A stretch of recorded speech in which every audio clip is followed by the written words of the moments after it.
क्या आपने कभी सोचा है कि इंसान की मेहनत बड़ी होती है या उसका भाग्य?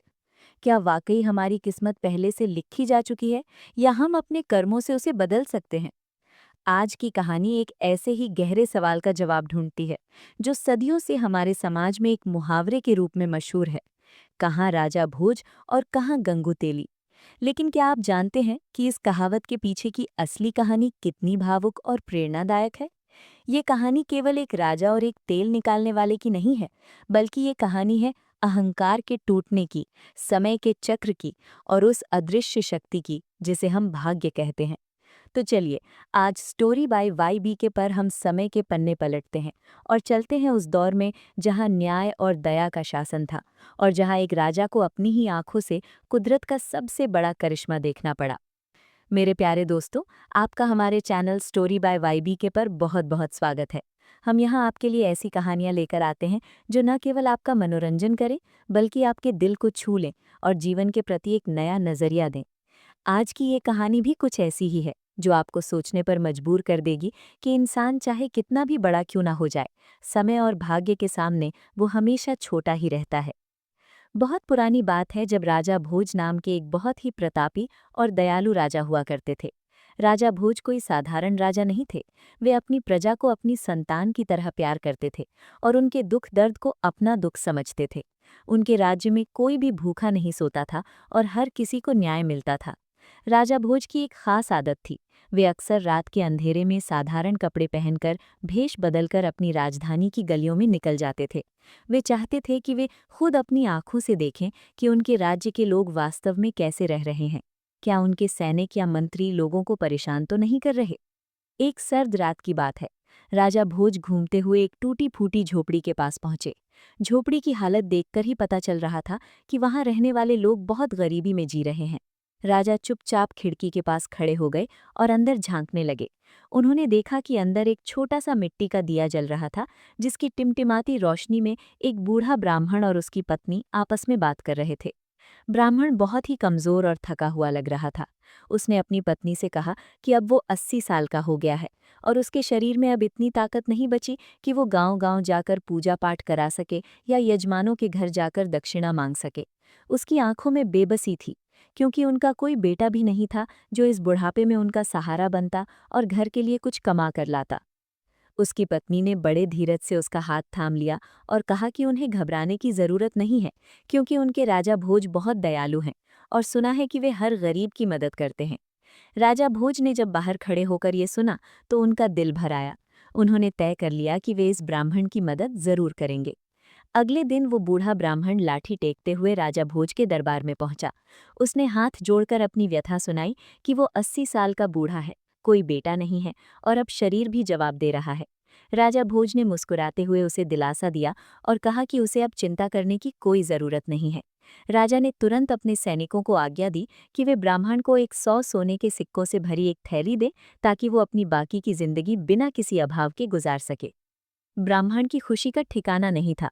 उसने कभी सपने में भी इतने सारे सोने के सिक्के नहीं देखे थे। वो थैली लेकर खुशी खुशी अपने घर की ओर चल पड़ा। घर पहुंचते ही उसने अपनी पत्नी को आवाज दी और वो थैली दिखाई।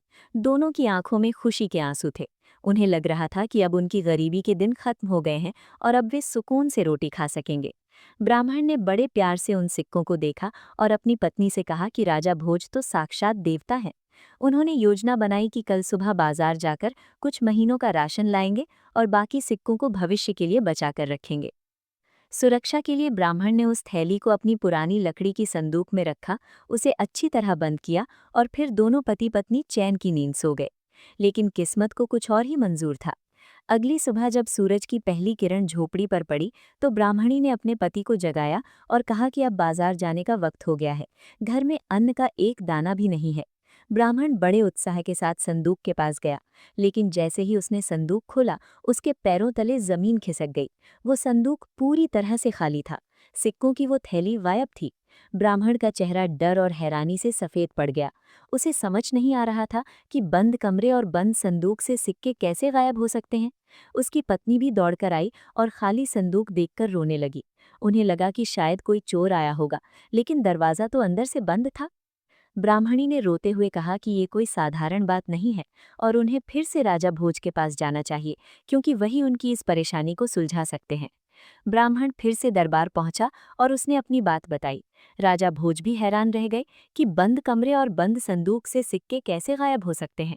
लेकिन उन्होंने ब्राह्मण की बात पर विश्वास किया और उसे फिर से 100 सोने के सिक्के दे दिए। ब्राह्मण इस बार और भी ज्यादा खुश होकर घर लौटा और अपनी पत्नी को बताया कि राजा ने फिर से उनकी मदद की है।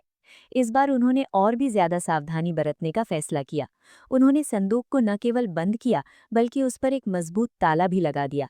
लेकिन उस रात ब्राह्मण ने एक बहुत ही अजीब सपना देखा। उसने सपने में देखा कि राजा भोज की शक्ल का ही एक व्यक्ति उसके पास आया है और कह रहा है कि राज्य पर बहुत बड़ा संकट आ गया है और उसे उन सिक्कों की सख्त जरूरत है। ब्राह्मण ने सपने में ही बड़े सम्मान के साथ वो थैली उस व्यक्ति को सौंप दी। जब सुबह ब्राह्मण की आंख खुली तो उसे अपना सपना याद आया। वो घबराकर संदूक की तरफ भागा। ताला लगा हुआ था, लेकिन जब उसने संदूक खोला तो वो फिर से खाली था। सिक्के फिर से गायब थे। ब्राह्मण अपना सिर पकड़कर बैठ गया। उसकी आवाज सुनकर उसकी पत्नी जागी और जब उसने खाली संदूक देखा तो वो भी सन्न रह गई। ब्राह्मणी ने उसे अपने सपने के बारे में बताया कि कैसे राजा भोज की शक्ल वाले एक आदमी ने उससे सिक्के मांगे और उसने दे दिए। ब्राह्मणी को समझ आ गया कि ये कोई साधारण घटना नहीं है, बल्कि इसके पीछे कोई बहुत बड़ा रहस्य छिपा है। उसने ब्राह्मण को हिम्मत दी और कहा कि उन्हें तीसरी बार राजा के पास जाना चाहिए। ब्राह्मण थोड़ा हिचकिचा रहा था कि राजा क्या सोचेंगे, लेकिन उसके पास और कोई रास्ता नहीं था। जब ब्राह्मण तीसरी बार दरबार पहुंचा और अपनी आपबीती सुनाई तो पूरा दरबार सन्नाटे में डूब गया। दरबारी आपस में कानाफूसी करने लगे कि क्या ब्राह्मण झूठ बोल रहा है या वाकई कोई जादू टोना हो रहा है। राजा भोज ने बहुत गंभीरता से ब्राह्मण की बात सुनी। राजा ने सोचा कि सपने में सिक्के देना और फिर हकीकत में उनका गायब हो जाना ये कोई सामान्य बात नहीं है। राजा ने ब्राह्मण से पूछा कि क्या उसे पक्का यकीन है कि वो व्यक्ति राजा भोज जैसा ही दिखता था। ब्राह्मण ने कहा कि हाँ महाराज, वो बिल्कुल आपकी तरह लंबा, शानदार मुकुट पहने और वैसी ही दयालु आवाज वाला था। बस कुछ अजीब सा था जो वो समझ नहीं पा रहा था। राजा भोज ने तय किया कि वे खुद इस रहस्य की गहराई तक जाएंगे। उन्होंने ब्राह्मण को तीसरी बार 100 सिक्के दिए, लेकिन इस बार उन्होंने एक योजना बनाई। राजा ने कहा कि आज रात वे खुद ब्राह्मण की झोपड़ी के बाहर छिपकर पहरा देंगे और देखेंगे कि आखिर वो कौन है जो उनकी शक्ल लेकर इस गरीब को ठग रहा है। रात हुई। राजा साधारण कपड़ों में ब्राह्मण की झोपड़ी के पास झाड़ियों के पीछे छिप गए। अचानक मौसम बदला, तेज हवाएं चलने लगी और झोपड़ी का दरवाजा अपने आप थोड़ा सा खुल गया।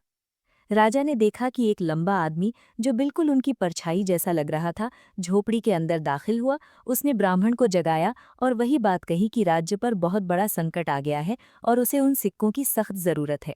जैसे ही वो आदमी सिक्के लेकर बाहर निकलने लगा, असली राजा भोज झाड़ियों से बाहर निकल आए और उसे रोक लिया।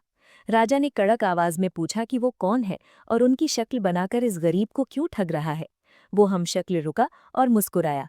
उसने कहा कि वो कोई चोर नहीं है, बल्कि वो भाग्य है जो हर इंसान की जिंदगी चलाता है।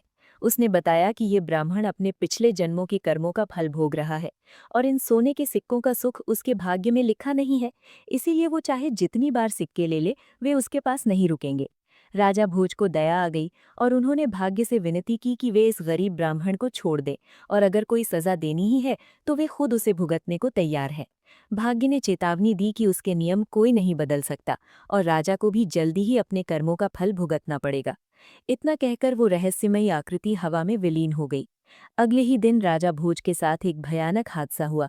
वे शिकार के लिए जंगल गए थे, जहां उनका घोड़ा बेकाबू हो गया और उन्हें एक गहरी खाई की ओर ले गया। राजा घोड़े से गिरकर बेहोश हो गए और जंगल की गहराई में जा गिरे। उनके सैनिक उन्हें ढूंढ नहीं पाए। जब राजा को होश आया तो उन्होंने पाया कि वे न हिल पा रहे थे, न बोल पा रहे थे। उनकी आवाज पूरी तरह से जा चुकी थी। तभी वहां से एक साधारण आदमी, जिसका नाम गंगू तेली था, अपनी बैलगाड़ी लेकर गुजर रहा था। उसने घायल राजा को देखा और उसे दया आ गई। वो राजा को अपने घर ले गया और कई दिनों तक उसकी सेवा की। राजा ठीक तो हो गए, लेकिन उनकी आवाज वापस नहीं आई।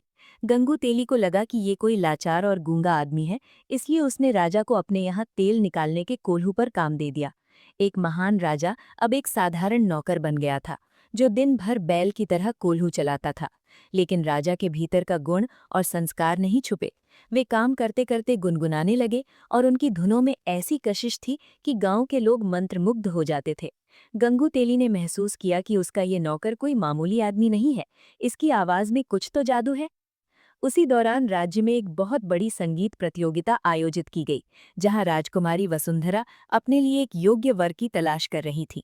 गंगू तेली अपने नौकर को लेकर प्रतियोगिता में पहुंचा। जब राजा ने मंच पर जाकर गाना शुरू किया तो पूरा दरबार स्तब्ध रह गया। उनकी आवाज में वो शाही अंदाज और दर्द था जिसने राजकुमारी का दिल जीत लिया। राजकुमारी ने तुरंत घोषणा कर दी कि वो इसी गायक से विवाह करेगी। हालांकि राजा यानी उस समय के शासक और दरबारी हैरान थे कि एक साधारण सा आदमी राजकुमारी के लायक कैसे हो सकता है। विद्वानों ने उसकी परीक्षा ली और जब राजा भोज के बारे में बात चली तो अचानक राजा भोज की चुप्पी टूट गई और उनकी आवाज वापस आ गई। उन्होंने सबको सच बताया कि वही असली राजा भोज हैं और कैसे भाग्य के खेल ने उन्हें एक महल से उठाकर गंगू तेली की झोपड़ी तक पहुंचा दिया। सब सच जानकर हैरान रह गए। राजा भोज